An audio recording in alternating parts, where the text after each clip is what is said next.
All right, guys, welcome back. This is Andrew with Central Scoot, another review video. Here I've got a used Gotrax G4.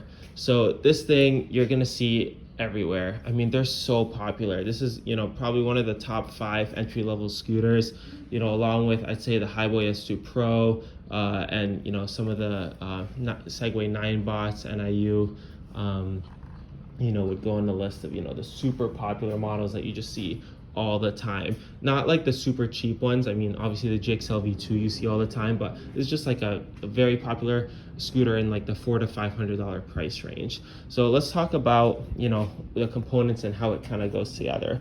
So right off the bat, one of the nice things that Gotrax does is that it compartmentalizes all of its components nicely, meaning that if you want to switch the motor, on a lot of other scooter models, you really have to open up the compartment on the inside and unplug the motor wires, and then, fish the motor wire through, pull off the motor, put in a new motor, fish the wire back, and then plug it in. Whereas with Gotrax, everything is plug and play from, more accessible areas. And so if I were to do a motor swap on this scooter, for example, I could just take out this bottom back reflector, and the motor wire connects right there. And so it's a much easier job to, to switch out these motors than it would be on, say, for example, a scooter that connects into the battery. Likewise, if I want to replace a throttle or replace a brake lever or a display, for example, on a lot of models, you might have to do the individual component swap, but Gotrax does a good job of just selling consoles. And so you can literally just take the console, buy a new one and plop it right on, and then, just connect it at the stem here and not have to worry, about the individual parts, because you just swap the whole console. And the controllers, it's a little bit harder to get to, but it's not that difficult, and everything's like quick adapters too. I don't know if we have, let me just peek real quick to see if we've got any Gotrax controllers that I could show you guys super quick here.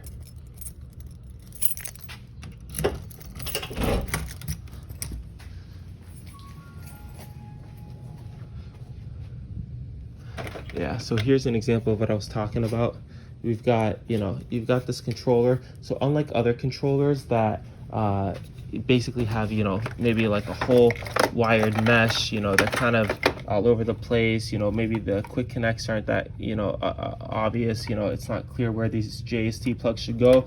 The Gotrax is so much simpler. I mean, you've got, everything's color coded, so obviously it's going to be red with red, and then you've got, your battery, your motor wires, and then the display, but that's it. So it's a lot more of a straightforward plug and play when it comes to working on these Gotrax scooters. The downside though, because everything is so easy plug and play, they're constantly in shortage, and that's kind of annoying. Whereas, with some of the other, reputable companies that, do a good job of selling their parts and usually have things in stock, Gotrax has a great catalog, but nearly half the catalog seems like it's out of stock all the time. And so, it's a testament to, how fast they're growing. But, for example, this Gotrax G4 console has literally been out of stock for at least the last 4 months. There's so many instances where, these consoles will go bad, which does, seem to happen a lot. Either the console will go bad or the motor goes bad. It seems to be like, the 2 most common issues. And it'd be nice and easy to, replace if you get the part, but they're constantly running out of stock, which is annoying. Hopefully in the future, Gotrax figures out their supply chain and demand a little bit better, so that, they're not running out of components so frequently. But at least for now, in 2024, they're still running out of parts for all their models, not just the Gotrax G4, but especially their more popular ones. But they run out of components all the time, so it's nice when you can get them, but you can't always get them, which is super annoying. So briefly, some features that stand out. It requires a passcode. You can disable this, or you can enable it and customize it and make it whatever you want. So that's kind of a a nice feature, that it comes with a code at an entry-level scooter. It's not common. One of the other features that it comes with is this like lock on the side stem, but it's basically useless. this is super thin. You can literally take a wire cutter and just snip it. And so this isn't going to deter anyone. And so we still recommend, getting a U-lock for any scooter, but it's tempting because this comes with a brake on it, a lock on it, but you don't want to use this. It's not very useful. The batteries rarely go bad on these. It's so rare for us to find a Gotrax with a battery that goes bad. Usually it's the display or the motor that goes bad first before the battery. I think it's because they use LG batteries, and so they're better quality, and also it's really nicely shielded from the rain down here. You really don't have a huge compartment opening into the battery, so it seems like the battery tends to avoid water getting into it pretty nicely. And I can almost say the same for the controller. I feel like we don't run into a lot of controller problems. Usually it's just the display or the motor, at least from our experience, but maybe other people have had different experiences. Things to look out for: these have air tires, and so you're definitely going to get flat tires.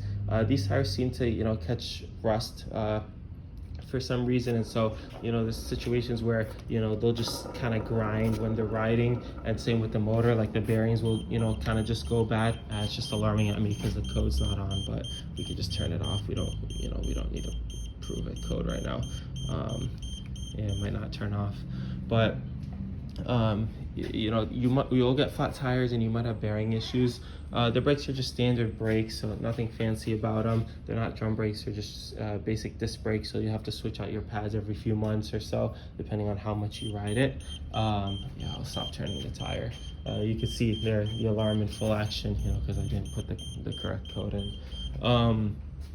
To access the battery in the controller, it's relatively straightforward. So the battery just pops out by 4 screws, 2 on both sides, and then the controller pops out as well. If you just open up the 2 screws from the front, you could access the controller. And so it's relatively straightforward to access those parts. The controller's a little deeper than you would like, but it's still not impossible. These tiller hooks are pretty convenient. I like them a lot. They do from time to time snap, but overall they're not terribly unreliable. It's not super common, and they're a little bit nicer than some of the other clips that are out there. And so on a G4, I like these tiller hooks, which is in comparison to the GXL V2, which has a horrible locking mechanism. It's the absolute worst. And just a quick aside, if you're looking at the Gotrax models and you're comparing one of the $300 price models like the GXL V2 or the Rival or the XR Ultra compared to something like the G4, it's absolutely worth upgrading. People go for the cheapest thing. They buy the GXL V2, but that thing has a tiny battery. I mean, if I'm comparing it, let me see if I can find one here. Yeah, here's the GXL V2. If I'm comparing it, the battery is literally here in the stem, and that's it. And so out of the box, it's gonna go 5 or 6 miles, whereas something like this, they'll advertise 25 miles, so realistically it'll go 10 to 15 miles. And so you're getting almost double, actually you're getting more than double the battery, for just $100 more, $150 more. And the tires are bigger. These are 10-inch tires versus the GXL V2, which is just 8.5. And also, like, the oomph on this thing is like really pathetic. I mean, these are 250-watt motors. Try to get this thing up a hill, you can't. It'll just stop. Whereas the G4 will, very comfortably be able to go up a hill. It'll accelerate nicely.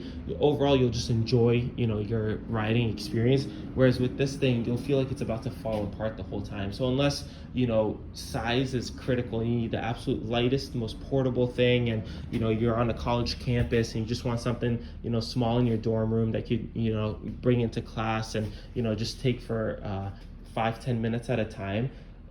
To me, it really doesn't make sense to get, the GXL V2 or something this size. It's really reserved for, small, commutes like college campuses, maybe like, a very small commute, or if you want the most portable thing, you're bringing it on a train or a bus, sure, then it makes sense. But for anything else, you really just, go for the G4 or something comparable size. Gotrax, has a bunch of other models, like they've got, the G6 or the G5, pretty similar. I mean, they're all the same class, they're all kind of like these 10-inch tires with pretty big batteries that can handle long ranges. So all those, should be pretty good. Just try to stay away from the really small, cheap ones if you don't have a really compelling reason to go for them.